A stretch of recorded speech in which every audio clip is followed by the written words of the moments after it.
Assez. La voix du père résonna comme un coup de tonnerre dans les jardins du château de Malmaison. Le silence se fit instantané. 300 invités se figèrent, les coupes de champagne millésimées à mi-chemin des lèvres, les conversations interrompues, nettes dans l'air tiède de cette soirée provençale. Le marié, qui venait de lancer sa énième plaisanterie cruelle sur sa nouvelle épouse, se retourna lentement, le sourire moqueur encore figé sur son visage. Derrière lui se tenait un homme au regard de feu, les poings serrés, la mâchoire contractée par une rage contenue. « Tu dois respecter ma fille et arrêter avec ces plaisanteries. Ce n'est pas drôle, » dit-il d'une voix qui portait toute la force d'un père français déterminé à protéger l'honneur familial. L'atmosphère de fête s'était transformée en champ de bataille en quelques secondes. Les larmes de la mariée coulaient, maintenant librement sur ses joues, tachant sa robe de soie blanche de chez un grand couturier parisien, tandis que les invités échangèrent des regards horrifiés sous les lustres dorés du château. Mais comment en était-il arrivé là? Comment cette journée qui devait célébrer l'amour selon les plus belles traditions françaises avait-elle basculé dans l'humiliation? Pour comprendre ce moment de tension extrême, il faut revenir quelques heures en arrière, quand tout semblait encore parfait dans ce décor de rêve de la campagne française. Ce matin-là, alors que le soleil de Provence baignait les jardins du château dans une lumière dorée, personne n'aurait pu imaginer le drame qui allait se jouer. Le domaine s'animait doucement, se préparant à accueillir l'un des plus beaux mariages de la saison.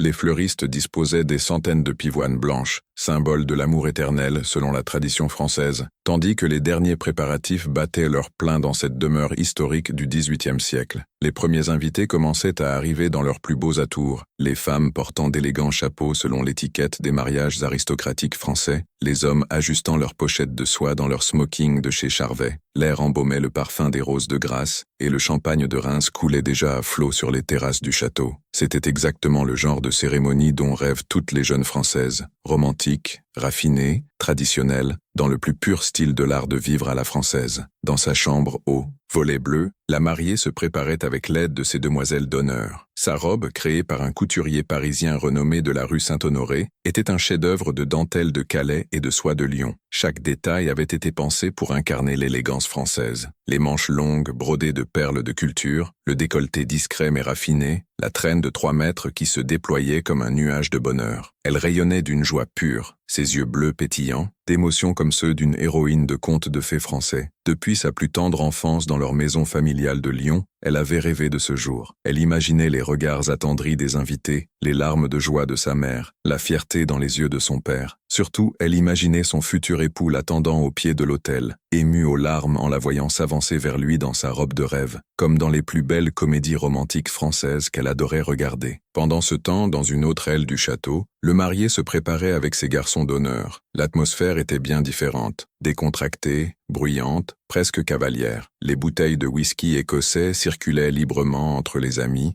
et les plaisanteries fusaient sans retenue. Le marié, un jeune homme d'affaires parisien habitué aux soirées mondaines du 16e arrondissement, semblait considérer son mariage comme une formalité, un événement social parmi d'autres dans son agenda chargé. Au moins, avec cette robe, elle ne pourra pas courir très vite si elle change d'avis, lança-t-il à ses amis, provoquant une salve de rire masculin qui résonnait dans les couloirs du château. Ses témoins l'encourageaient dans cette désinvolture, trouvant son attitude rafraîchissante comparée aux mariés trop sentimentaux. Pour eux, un homme moderne ne devait pas se laisser émouvoir par les bondieuseries du mariage traditionnel français, ces vieilles coutumes poussiéreuses d'un autre temps. Aucun d'eux ne remarqua le malaise qui commençait déjà à s'installer chez certains membres de la famille. Le père de la mariée, en particulier, observait ces préparatifs avec une inquiétude grandissante depuis le couloir où il passait. Homme d'honneur de la vieille école française, élevé dans le respect des valeurs familiales lyonnaises, il avait des principes stricts sur la façon dont un homme devait traiter sa future épouse, selon les codes de la galanterie française. Il avait élevé sa fille dans l'amour et le respect de soi. Depuis petite, il lui répétait qu'elle méritait d'être traitée comme une princesse, que l'homme qui l'épouserait devrait la chérir et la protéger selon les plus nobles traditions de la chevalerie française. Il l'avait vue grandir en jeune femme accomplie, diplômée de la Sorbonne, parlant 4 langues, capable de tenir une conversation aussi bien avec un ambassadeur qu'avec un agriculteur provençal. Sa fille était son trésor, et il comptait bien veiller à ce qu'elle soit respectée comme elle le méritait. L'heure de la cérémonie approchait. Les cloches de l'église du village voisin commencèrent à sonner, appelant les fidèles à célébrer cette union selon la tradition catholique française. Les invités prirent place dans la chapelle privée du château, un bijou d'architecture gothique flamboyant orné de vitraux du XVe siècle. L'organiste entama les premières mesures de la marche nuptiale de Mendelssohn, et l'assemblée se leva, dans un bruissement de soies et de taffetas, comme dans les plus beaux mariages de l'aristocratie française. Le marié, impeccable dans son smoking 3 pièces de chez Arnis, prit place devant l'autel, mais au lieu de l'émotion attendue dans ce cadre solennel, son visage affichait une expression d'ennui poli, comme s'il assistait à une énième réception d'affaires dans les salons parisiens. Il jeta un coup d'œil à sa montre Cartier, tapota nerveusement sa pochette de soie et échangea des regards complices avec ses témoins. Pour lui, cette cérémonie n'était qu'une étape obligée avant la vraie fête et les plaisirs mondains qui l'attendaient. Les portes de la chapelle s'ouvrirent dans un grincement solennel qui résonna sous les voûtes séculaires. La mariée apparut, escortée par son père selon la tradition française, rayonnante dans sa robe de rêve. Sa traîne se déployait derrière elle comme une rivière de soie blanche, et son voile de tulle de Calais flottait délicatement dans la brise provençale qui s'engouffrait par les fenêtres ouvertes. C'était un tableau digne des plus beaux contes de fées français, une vision de grâce et d'élégance pure. L'assemblée retint son souffle devant tant de beauté et d'émotion. Les mères pleurèrent de joie en se tamponnant les yeux avec leurs mouchoirs de dentelle. Les grands-mères se remémoraient leurs propres noces dans la France d'autrefois. Les amis de la mariée souriaient avec tendresse. Même les hommes les plus endurcis sentirent leur cœur se serrer d'émotion. C'était exactement le genre de moment magique que célèbrent les traditions matrimoniales françaises depuis des siècles. Un instant de pure poésie romantique. Mais quand les regards se tournèrent vers le marié pour capturer son émotion face à sa bien-aimée, ce qu'ils virent les glaça jusqu'aux os. Au lieu de l'émerveillement attendu, il arborait un sourire en coin, presque narquois, totalement déplacé dans ce moment sacré. Il chuchota quelque chose à l'oreille de son témoin, qui pouffa discrètement. Même à distance, son attitude détonnait cruellement avec la solennité du moment et le respect dû aux traditions françaises. La mariée, dans sa marche vers l'autel sur les dalles de pierre séculaire, ne remarqua pas immédiatement ce détail troublant. Elle était trop concentrée sur ses pas, sur sa traîne qu'il ne fallait pas faire traîner, sur l'émotion qui l'envahissait dans cette chapelle chargée d'histoire. Elle cherchait le regard de son futur époux, espérant y lire l'amour et l'admiration qu'elle ressentait elle-même. Quand elle le trouva enfin, quelque chose se brisa dans son sourire radieux. Ce n'était pas l'émotion qu'elle espérait voir, mais une froideur calculée, presque de l'indifférence qui contrastait cruellement avec la beauté du moment. Pour la première fois depuis le début des préparatifs, un doute l'effleura comme un nuage passant devant le soleil. Mais il était trop tard pour reculer, trop tard pour s'interroger. Elle était déjà à mi-chemin de l'autel, tous les regards fixés sur elle, l'organiste jouant sa mélodie triomphale dans cette atmosphère solennelle. Le père de la mariée, qui l'accompagnait au bras selon la tradition française millénaire, sentit sa fille se raidir légèrement à ses côtés. Il suivit son regard et découvrit l'expression désinvolte du marié. Une colère sourde commença à monter en lui, comme une lave bouillonnante, mais il se contint par respect pour sa fille. C'était le jour de sa princesse, et il ne voulait rien gâcher. Pourtant, quelque chose dans l'attitude du jeune homme lui déplaisait profondément et éveillait ses instincts protecteurs. La cérémonie commença sous les voûtes séculaires de la chapelle chargée d'histoire. Le célébrant, un vieil ami de la famille habitué au mariage de la haute société provençale, entama son discours sur la beauté de l'union sacrée. Il évoqua l'amour, le respect mutuel, la fidélité, tous ces piliers sur lesquels repose un mariage heureux selon les valeurs catholiques françaises et la tradition chrétienne millénaire de la France. Mais très rapidement, l'attention se détourna des paroles sacrées qui résonnaient sous les voûtes gothiques. Le marié, trouvant visiblement l'homélie trop longue à son goût parisien habitué au plaisir rapide, commença à ponctuer les phrases du célébrant de remarques sarcastiques, prononcées juste assez fort pour être entendues des premiers rangs. Au début, quelques sourires complices accueillirent ces boutades dans cette atmosphère feutrée. « L'amour éternel », murmura-t-il avec un clin d'œil appuyé vers ses amis parisiens. « On verra bien dans quelques années si ça tient toujours. » Quelques rires étouffés parcoururent l'assemblée comme un frisson malaisé. Certains invités trouvaient cette désinvolture amusante, moderne, libérée des conventions poussiéreuses de la tradition française. D'autres, plus traditionnalistes et respectueux des valeurs familiales, commencèrent à froncer les sourcils avec une désapprobation grandissante. La mariée, debout à ses côtés dans sa robe immaculée de soie française, sentit ses joues s'empourprer sous son voile de tulle. Elle essayait de garder le sourire radieux qu'on attendait d'elle, mais chaque plaisanterie du marié résonnait comme une gifle dans son cœur. Elle avait imaginé ce moment comme le plus solennel de sa vie, et voilà qu'il le transformait en spectacle de cabaret parisien. Ses mains, qui tenaient son bouquet de pivoine blanche, commencèrent à trembler imperceptiblement. Le célébrant, habitué aux cérémonies de la haute société française, essayait de maintenir sa dignité malgré les interruptions irrespectueuses. Il évoquait maintenant les devoirs sacrés du mariage, l'engagement mutuel, la promesse de se chérir dans la joie comme dans l'épreuve. Sa voix portait la sagesse de décennies d'union bénie, l'émotion authentique de celui qui croit au sacrement et à la beauté de l'amour sanctifié par Dieu. C'est alors que le marié commit l'irréparable. Au moment précis où le prêtre parlait de la beauté de la femme comme reflet de la grâce divine, il lança à voix haute, assez fort pour être entendu de toute l'assemblée, dans le silence recueilli. Avec cette robe, on dirait qu'elle va s'envoler comme une nappe de pique-nique dès qu'il y aura du vent. Sa voix résonna sous les voûtes gothiques comme une profanation. Un silence de mort s'abattit sur la chapelle, aussi lourd qu'une chape de plomb. Puis, quelques rires nerveux fusèrent çà et là, principalement du côté des amis parisiens du marié. Mais la majorité de l'assemblée resta figée par la stupeur la plus totale. Comment pouvait-il oser faire une plaisanterie aussi vulgaire dans un lieu sacré, au moment le plus solennel de la cérémonie, devant Dieu et les hommes réunis pour célébrer l'amour? La mariée sentit le monde s'écrouler autour d'elle comme un château de cartes. Le rouge de la honte envahit son visage délicat, contrastant cruellement avec la blancheur immaculée de sa robe de soie. Les larmes qu'elle retenait depuis le début de la cérémonie menacèrent de couler, menaçant de ruiner son maquillage parfait. Elle baissa la tête, incapable de soutenir les regards de l'assemblée, incapable de comprendre comment l'homme qu'elle s'apprêtait à épouser pouvait l'humilier de la sorte dans la maison de Dieu. Dans l'assemblée, les murmures commencèrent à s'élever comme un bourdonnement d'indignation. Les invités échangèrent des regards incrédules, choqués par tant d'irrespect envers les traditions sacrées françaises. Les mères de famille cachaient leurs visages scandalisés derrière leurs éventails de dentelle. Les grands-pères secouaient la tête avec désapprobation. Même les amis du marié commençaient à réaliser qu'il était allé beaucoup trop loin dans ses plaisanteries déplacées. Malgré cet incident qui avait brisé la solennité du moment, la cérémonie se poursuivit tant bien que mal. Les vœux furent échangés d'une voix tremblante, les alliances passées au doigt, avec une froideur qui n'échappa à personne, le baiser nuptial donné avec une réticence palpable. Quand le célébrant prononça finalement la formule consacrant leur union devant Dieu,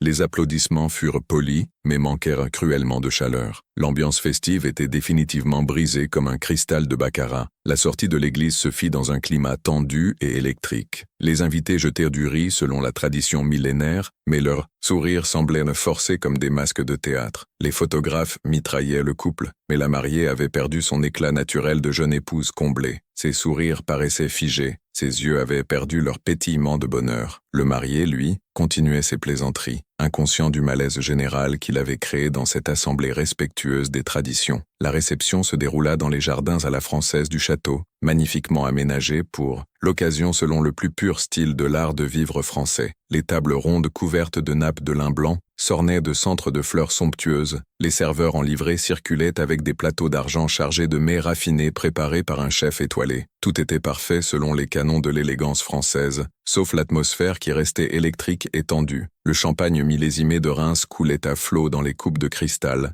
La musique jouée par un quartet à cordes résonnait agréablement dans l'air tiède de la fin d'après-midi provençale. Progressivement, l'alcool et l'ambiance festive firent leur effet, et les invités semblèrent oublier l'incident de l'église. Les conversations reprirent entre les tables dressées, les rires fusèrent à nouveau. La fête battit son plein dans les jardins illuminés. Mais le marié, enhardi par cette atmosphère détendue et quelques coupes de champagne français, ne s'arrêta pas là dans ses plaisanteries. Il sembla considérer le succès relatif de sa plaisanterie précédente comme un encouragement à continuer sur sa lancée destructrice. Pendant le cocktail servi sur la terrasse du château, il multiplia les remarques déplacées sur sa nouvelle épouse, toujours sur le ton de la plaisanterie qu'il croyait spirituelle. Il fit des commentaires sur sa façon de manger, sur sa démarche avec ses talons hauts, sur ses manières qu'il trouvait trop précieuses pour un homme moderne comme lui. Attention, ma chérie, avec ce décolleté, si tu te penches trop, on va voir tes dessous. Avec ses talons, on dirait qu'elle marche sur des échasses. Elle fait sa précieuse, mais vous devriez la voir le matin au réveil. Chaque remarque était accueillie par des rires de plus en plus gênés de la part des invités. La mariée, prisonnière de sa robe et de son rôle d'épouse parfaite selon les convenances françaises,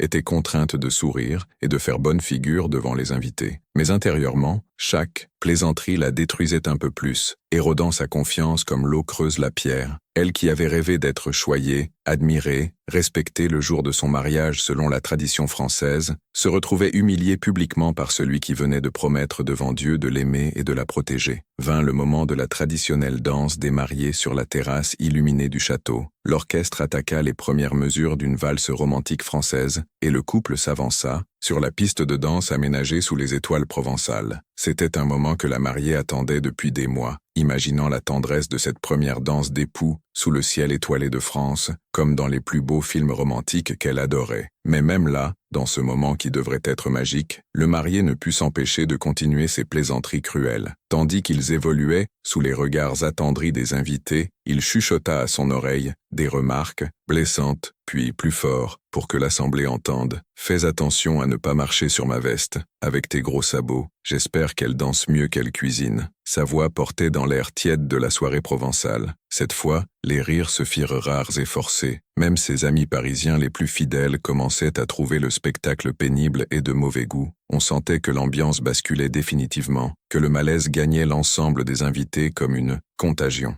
Certains détournèrent le regard avec gêne, d'autres chuchotaient entre eux avec désapprobation croissante. La fête prenait une tournure que personne n'avait anticipée dans ce cadre idyllique. C'est alors qu'arriva le moment fatidique de la danse père-fille, ce moment sacré des traditions françaises. Selon la coutume millénaire, après la danse des mariés, le père invite sa fille pour une valse émouvante, symbole de l'amour paternel, qui accompagne la jeune femme dans sa nouvelle vie. C'était un instant sacré, chargé d'émotion et de tendresse que les familles françaises chérissent depuis des générations, comme un passage rituel. Le père de la mariée s'avança vers sa fille, avec la solennité qui convenait à ce moment. Dans son regard brillait tout l'amour qu'il lui portait depuis sa naissance, toute la fierté de la voir devenir femme, toute l'émotion de ce passage symbolique vers sa nouvelle vie. Il lui tendit la main avec la galanterie d'un homme de la vieille école, française, et elle accepta avec un sourire qui, pour la première fois depuis l'église, parut sincère et lumineux. Ils commencèrent à danser, père et fille réunis dans un moment d'intimité, au milieu de la foule respectueuse. Pour quelques minutes précieuses, elle oublia les humiliations de la journée, se laissant bercer par les souvenirs d'enfance, quand son père lui apprenait les pas de danse, dans le salon familial de Lyon. C'était exactement le genre de moment précieux qui rachète toutes les déceptions. Un instant de grâce pure dans cette soirée gâchée. Mais le marié, décidément incapable de respecter quoi que ce soit de sacré, ne pouvait pas laisser passer cette occasion de faire une nouvelle plaisanterie. S'approchant du couple qui dansait dans cette communion père-fille, il lança d'une voix forte, destinée à être entendue de tous les invités. « Eh, beau papa, c'est comme ça que vous lui avez appris à danser. On dirait un bambou qui se balance dans le vent. » Sa voix claqua comme un fouet dans l'air. Cette fois, le silence fut total et glacial. Plus aucun rire, plus aucun sourire complice, plus aucune indulgence. L'assemblée entière se figea, comprenant instinctivement qu'une ligne rouge venait d'être franchie sans retour possible. Interrompre la danse père-fille, ce moment sacré des traditions françaises, avec une plaisanterie vulgaire, c'était dépasser toutes les bornes de l'acceptable selon les codes de la société française. La mariée s'arrêta net de danser, le visage livide sous son maquillage parfait. Les larmes qu'elle retenait depuis le début de la journée se mirent à couler librement, tachant le corsage de sa robe de soie française. Elle regarda son père, puis son mari, incapable de comprendre comment on pouvait manquer de respect à ce point aux traditions, aux sentiments, à la simple décence humaine. Le père, lui, encaissa le coup comme une gifle en pleine face. Cet homme qui avait passé sa vie à élever sa fille dans l'honneur et le respect, selon les valeurs françaises, qu'il avait choyée comme une princesse, qui avait rêvé pour elle du plus beau des mariages, voyait sa petite fille humiliée publiquement le jour qui devait être le plus beau de sa vie. Pendant quelques secondes qui parurent une éternité dans le silence pesant, il resta immobile, digérant l'affront comme un poison. Puis, lentement, il se tourna vers le marié qui continuait de sourire, visiblement satisfait de son effet. Ce qu'il lut dans les yeux du père aurait dû glacer le sang du jeune homme, mais celui-ci, aveuglé par son arrogance parisienne, ne comprit pas le danger mortel qui planait. C'est à cet instant précis que le père de la mariée prit la décision qui allait changer le cours de cette soirée à jamais. Il ne pouvait plus rester spectateur de l'humiliation de sa fille. Il ne pouvait plus laisser ce goujat transformer le plus beau jour de sa princesse en cauchemar. Il était temps d'agir, temps de rappeler à ce blanc-bec que certaines choses sont sacrées dans la tradition française.